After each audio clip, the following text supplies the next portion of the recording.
भैया मुझे जैसे ये जिन लोगों को सिद्धियां प्राप्त होती हैं या कर लेते हैं, हाँ। तो वो फिर वही कर्मों के माया जाल में फंसते रहते हैं। फिर अगर उनका उद्देश्य सिर्फ उन सिद्धियों से उनका वो अहंकार वो खाली बढ़ाना और उसी से उनकी जीविका चलती है, हाँ हाँ। कमाई होती, तो वो वापस उसी में ही चक्रव्यूह में फंसते हैं ना फिर। हाँ हाँ। मतलब इसीलिए हम कहते हैं कि कई बार गुरु के अभाव में इंसान सिद्धि से इम्प्रेस होकर और सिद्धि प्राप्त करने के मार्ग पे चल पड़ता है, और उस सिद्धि को वो सब कुछ बना लेता है, अपना लक्ष्य बना लेता है। तो ये नेचुरल है कि वो उसमें भटका रहेगा। कई बार सिद्धि प्राप्त करने के बाद वो इतना भटक जाता है इंसान कि वो अपने कर्म भी बिगाड़ लेता है, उसके कर्म भी गिर जाते हैं, माया के जाल में ऐसा फंस जाता है कि वो पैसों के लिए गलत अपनी सिद्धि का गलत प्रयोग भी करने लग जाता है। तो अगर गुरु के सानिध्य में हो रहा होता है तो गुरु तो उसको पहले से ही बता के रखता है, और उसका हर कदम पे हर हर स्टेप पे उसका मार्गदर्शन करता है कि भाई भूल जाओ, आगे बढ़ो, अपने लक्ष्य की तरफ चलो।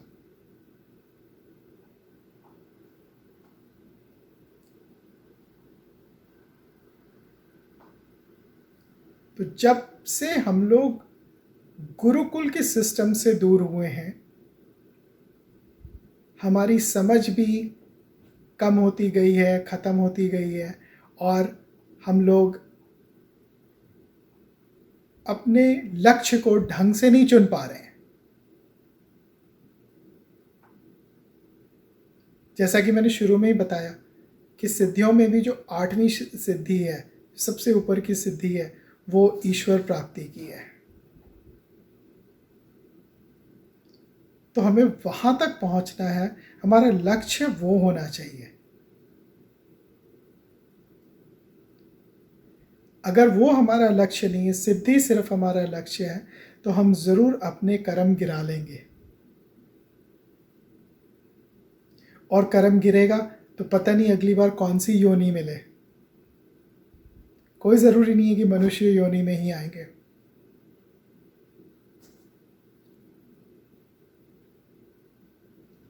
और जब मनुष्य योनि में वापस आएंगे तो भी नहीं पता कि फिर कहाँ से शुरुआत होगी।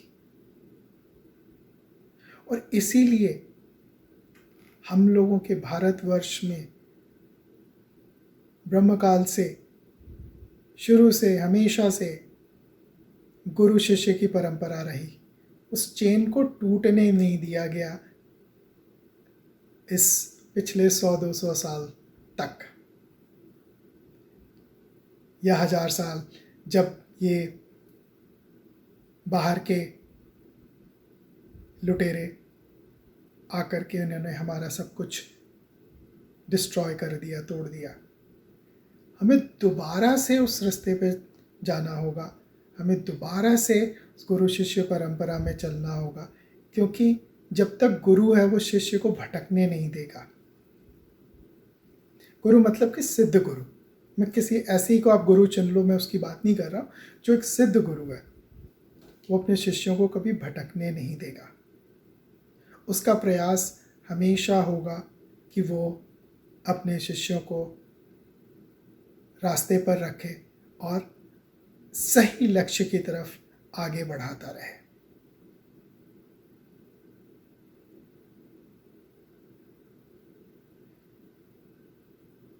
गौतम बुद्ध अपने अपने शिष्यों को, अपने भिक्षुओं को कहते थे कि जब भी आप कहीं जाओ तो वहाँ किसी एक घर में 1-2 दिन से ज़्यादा दिन मत रुकना, ताकि किसी भी गृहस्थ पे बोझ ना पड़े। सिर्फ जो ये बरसात के का जो सावन के महीने होते थे, उसमें कहते थे कि आप पूरे सावन, पूरे बरसात के सीज़न में आप रुक सकते हो किसी एक जगह पर।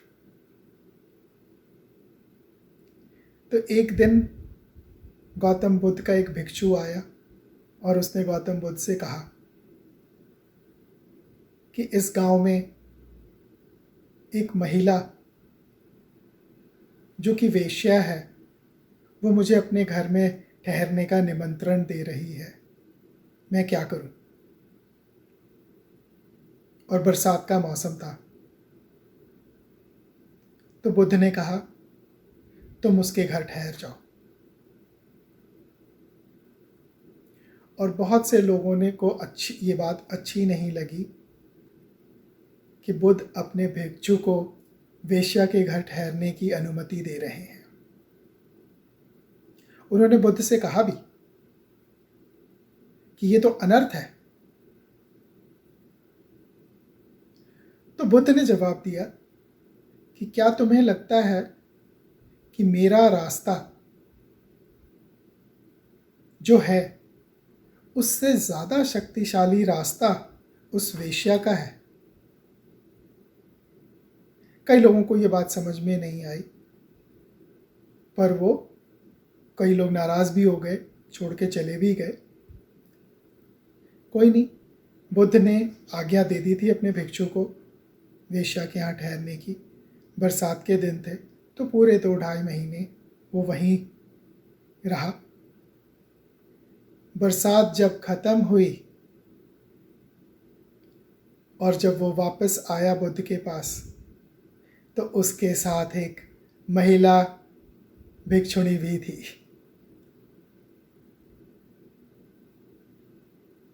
अब वो बदल चुकी थी, अब वो वेश्या नहीं थी, अब वो भी शिष्या बन गई थी और वो भी इस मार्ग पे चल पड़ी थी।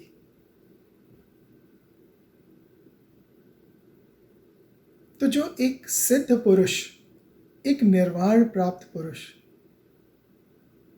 उसको अपने रास्ते का भरोसा है।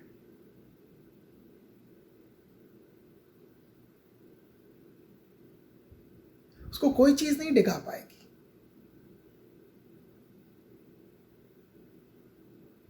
क्योंकि वो वहां पहुंच गया है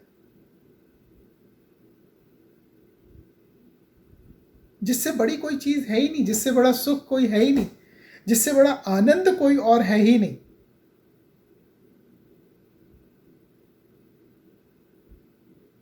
परम आनंद को छोड़ के कोई छोटे आनंद की तरफ जाएगा?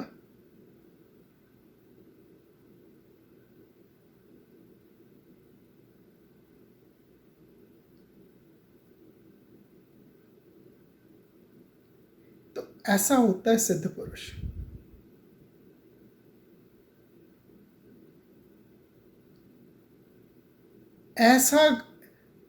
ऐसे गुरु के सानिध्य में, इसको हम लोग कहते हैं सच्चा गुरु। और ऐसे सच्चे गुरु के सानिध्य में कोई शिष्य भटक नहीं सकता है।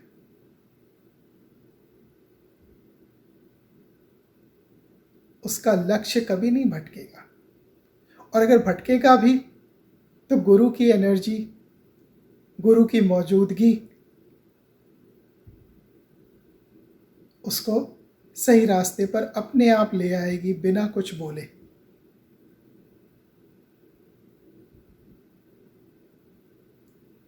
इसलिए हमारे यहाँ भगवान से भी पहले गुरु का स्थान माना गया है। भगवान तो लोगों को दिखते नहीं, भगवान की आवाज लोगों को सुनाई नहीं देती, आम लोगों को। तो आम लोगों को तो नहीं पता कि हर कदम पे भगवान उनको कैसे गाइड कर रहे हैं, पर हर कदम पे गुरु उनको ज़रूर गाइड कर रहा होता है। हर फिसलन से उनको बचा लेता है, हर गड्ढे से, हर खाई से उनको बचा लेता है और उनको उनकी लक्ष्य की तरफ निरंतर आगे बढ़ाता रहता है। और गुरु का स्वार्थ क्या है? शिष्य से गुरु को क्या मिल जाएगा?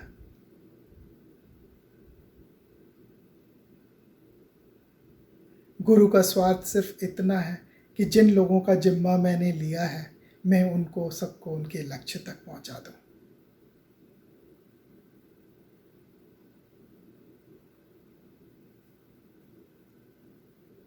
शिष्य की तरफ से स्वार्थ ज़रूर है कि उसको अपने लक्ष्य तक पहुंचना है, उसको गुरु की ज़रूरत है। गुरु को ज़रूरत नहीं है शिष्य की, क्योंकि गुरु तो पहुंचा हुआ है। लेकिन उसके अंदर ये करुणा है, चाहता है कि जिस आनंद को मैंने प्राप्त किया है उस आनंद तक और लोग भी पहुंचे, और जो मेरे शिष्य हैं वो तो ज़रूर पहुंचे।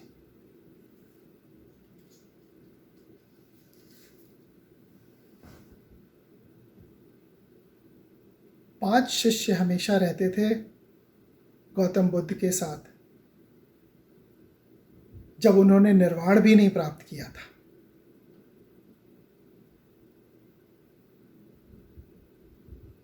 और गौतम बुद्ध के निर्वाण प्राप्त करने से पहले की बात है कि ये पांचों उनको छोड़ के चले गए, और उसके ठीक 1 या 2 दिन के बाद गौतम बुद्ध को निर्वाण प्राप्त हुआ। और निर्वाण प्राप्त करने के बाद गौतम बुद्ध सबसे पहले दौड़े भागे, मतलब इन 5 शिष्यों के पीछे गए कि इनका अधिकार मेरे पे सबसे ज़्यादा है, सबसे पहले मैं इनको ज्ञान दूं, सबसे पहले मैं इनको लक्ष्य तक पहुंचाऊं। और उनको ढूंढ के, और पहली जो उन्होंने निर्वाण प्राप्त करने के बाद जो पहली शिक्षा दी है वो अपने इन 5 पुराने शिष्यों को दी है सारनाथ में बैठ के। और इन 5 को भी निर्वाण प्राप्त हुआ।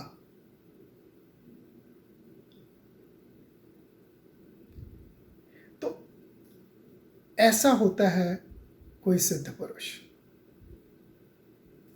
कोई सिद्ध पुरुष जहां बैठ जाए वो स्थान सिद्ध हो जाता है।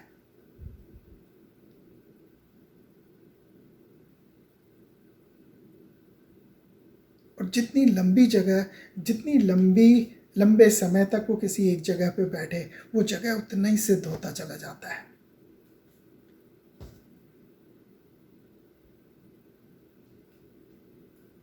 और इसीलिए बोधगया के बाद सारनाथ का नंबर आता है। पहली शिक्षा गौतम बुद्ध ने निर्वाण प्राप्त करने के बाद सारनाथ में दी थी।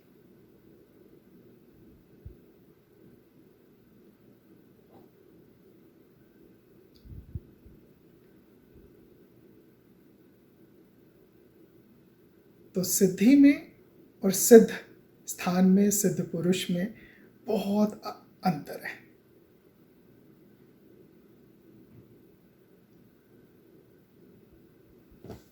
और सवाल?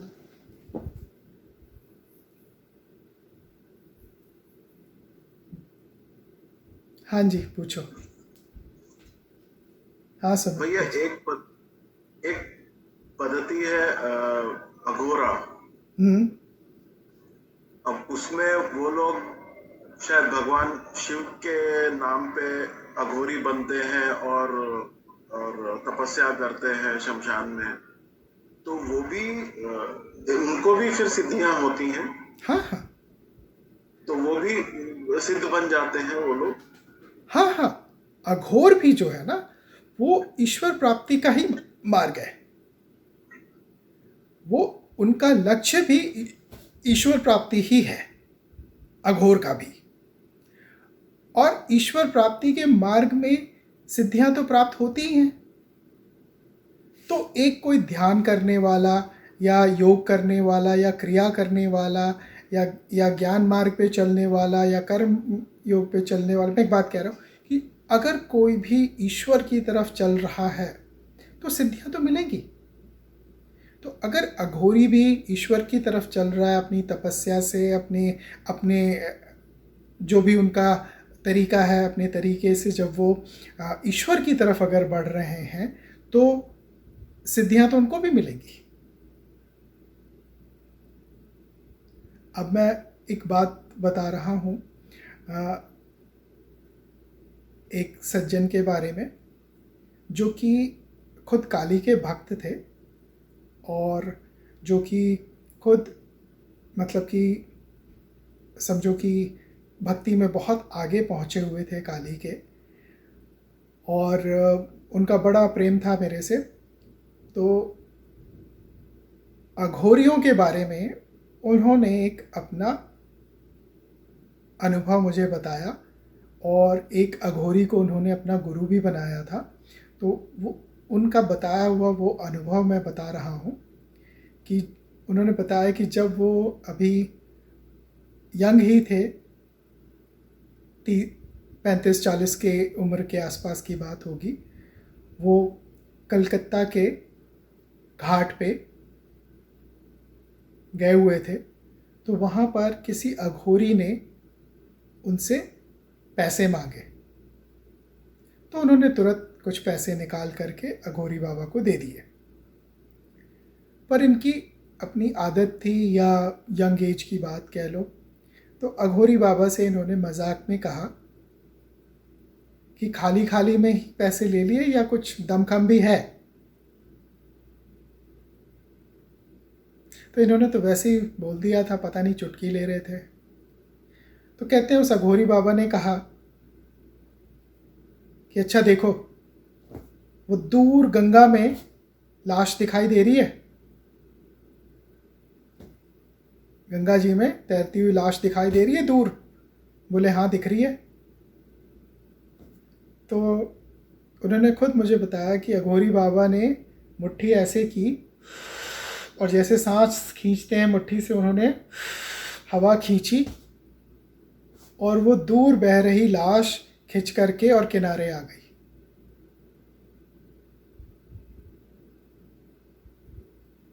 और ये कहते हैं कि मेरे तो रोंगटे खड़े, मैंने तो कभी सोचा ही नहीं था कि ऐसा कुछ होएगा।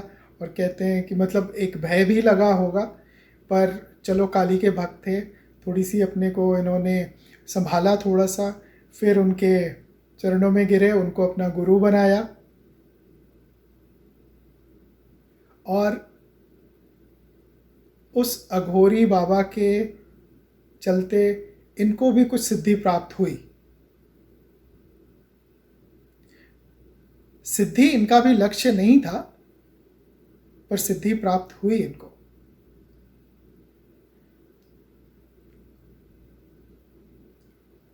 ये किस्सा बड़ा इंटरेस्टिंग था, इसलिए मैंने कहा कि जब यहाँ पर बात हो रही और अघोरी की बात आई, तो मैंने कहा कि मैं ये बताऊं कि ये एक किस्सा जो कि इससे बड़ा रेलेवेंट है। और एक आध अघोरियों को मैं भी जानता हूँ, मिला हूँ, और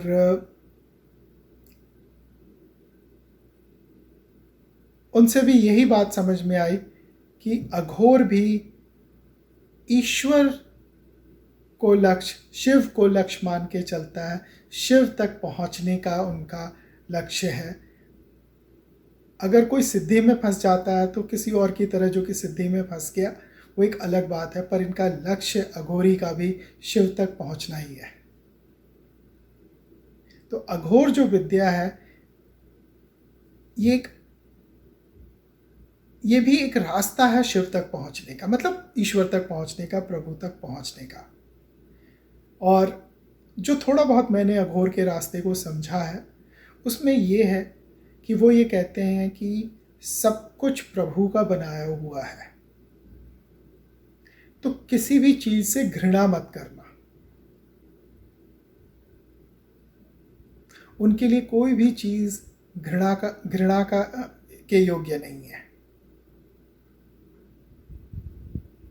इसीलिए उनके लिए कोई भी चीज साफ नहीं, कोई भी चीज गंदी नहीं।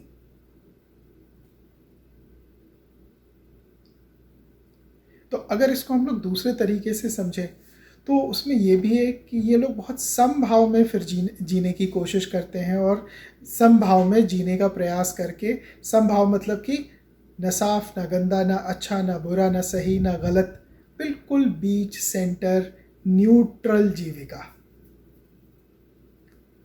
तो ये जो न्यूट्रल जीविका है, यही अघोर का रास्ता है। कि अघोरी कभी किसी चीज़ से मुंह नहीं बिचकाएगा कि ये गंदा है, कोई साफ है, कोई। इसीलिए अघोरी विभूति लगा के रखता है कि शरीर से कोई अटैचमेंट ना रखे, शरीर की खूबसूरती से उसका कोई लेना देना नहीं। खूबसूरती में, बदसूरती में, सफाई में, गंदगी में, अच्छाई में, बुराई में, गर्मी में, सर्द में, सब में सम।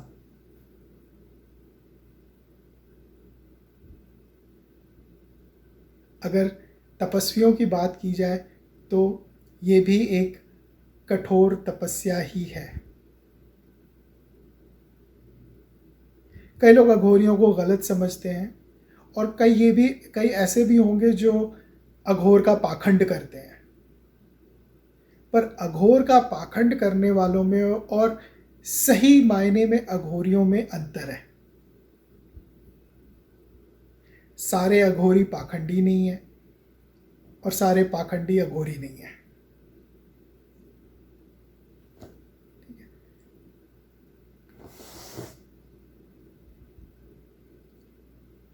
अघोर का पाखंड करके पैसे बनाने में वाले भी बहुत लोग हैं।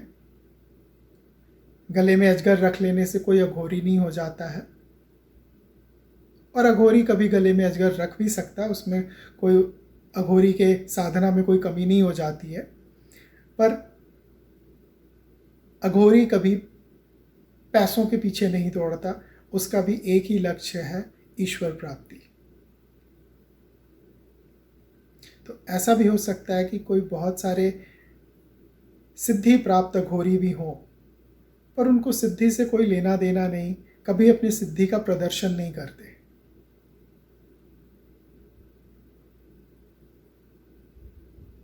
तो मैं तो यही कहूँगा कि कभी भी अघोरियों को भी बुरा मत समझना, वो भी ईश्वर प्राप्ति के मार्ग पे लगे हुए हैं।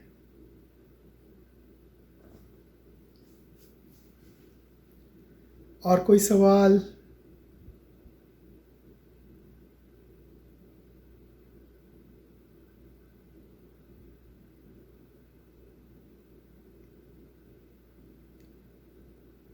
तो आज का सेशन फिर, हाँ पूछ रहे हो? हाँ पूछो सर। भैया ये फिर क्यों ऐसी प्रथा बनी, फिर ये अघोरा बना क्यों फिर? ईश्वर प्राप्ति के ये लिए। इतना कठोर, लेकिन इतना कठोर नहीं, जो तुम्हें कठोर लग रहा है, समझो, या तो आसान रास्ता ले लो जो कि बहुत लंबा हो, या कठोर रास्ता ले लो जो कि छोटा हो।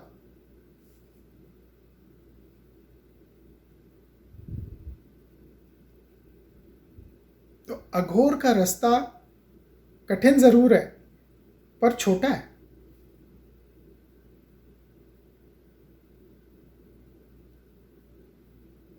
हर कोई अघोरी नहीं हो सकता, और अघोर का रास्ता सबके लिए नहीं है। और अघोरियों में भी उनके भी गुरु होते हैं। तो गुरु शिष्य परंपरा वहां भी चल रही है।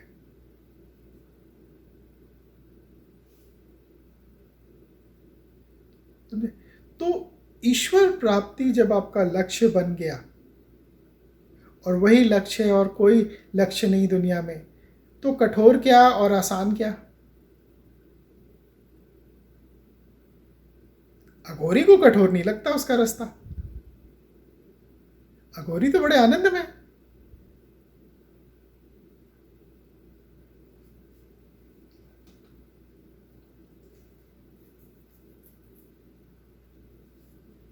जो साधु सन्यासी हिमालय में बैठ कर के एक गुफा में तपस्या कर रहे हैं सालों साल, वो क्या आसान है? वो भी तो कठोर है।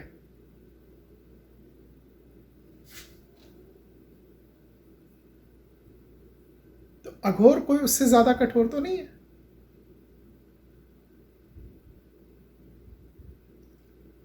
पर कुछ लोगों को कठोर रास्ता ही अच्छा लगता है।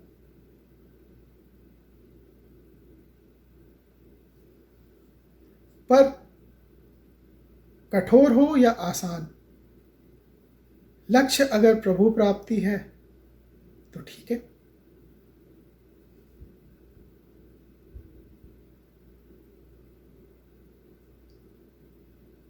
जो रास्ता भाए जिसको।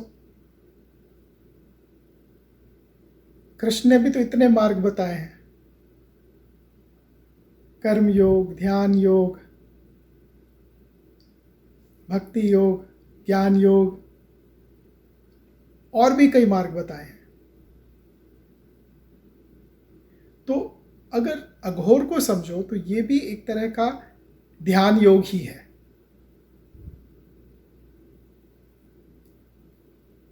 ठीक है, जैसे ऋषि गुफा में बैठ के ध्यान लगाता है, अघोर भी एक ध्यान योग ही है।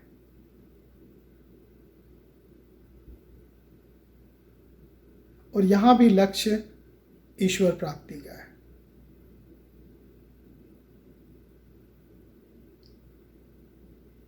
तो जिसको जो रास्ता भाए वो रास्ता चुन लो।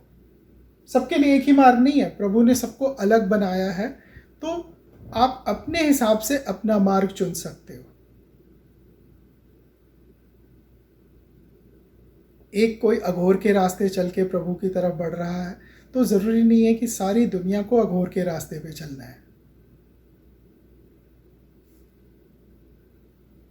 इतने सारे मार्गों में से एक मार्ग अघोर का भी है। जिसके मन को वो रास्ता भाए वो चुन ले।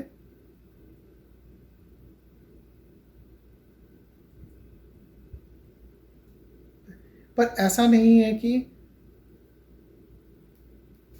वही एक रास्ता है, बहुत मार्ग है। तो इसलिए भी मैं सबको कहता हूं अपना अपना मार्ग चुन लें। और किसी भी मार्ग से प्रभु तक पहुंचा जा सकता है।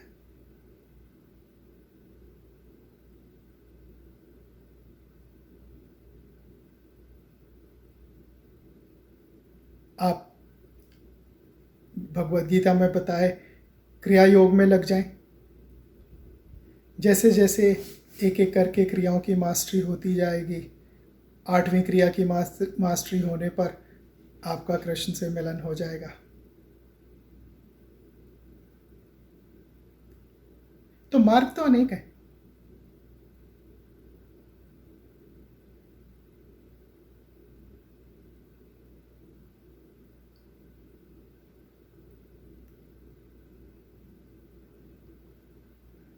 मार्ग कोई भी अच्छा या बुरा नहीं है।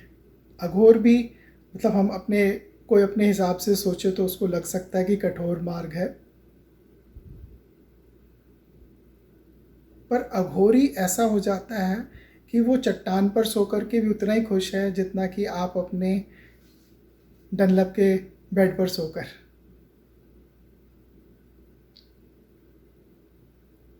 अघोरी हर हाल में खुश रहना सीख जाता है,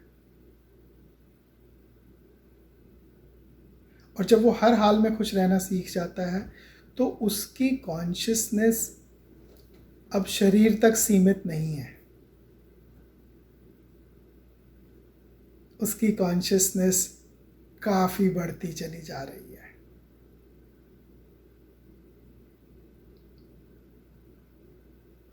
अब उसकी कॉन्शियसनेस अपनी शरीर से परे हो गई, शरीर से बाहर हो गई, शरीर से बाहर तक फैल गई है।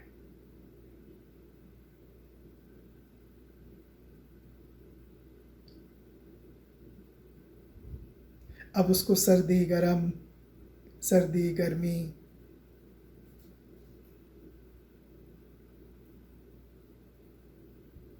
सुख दुख, अच्छा बुरा, कोई फर्क नहीं पड़ रहा।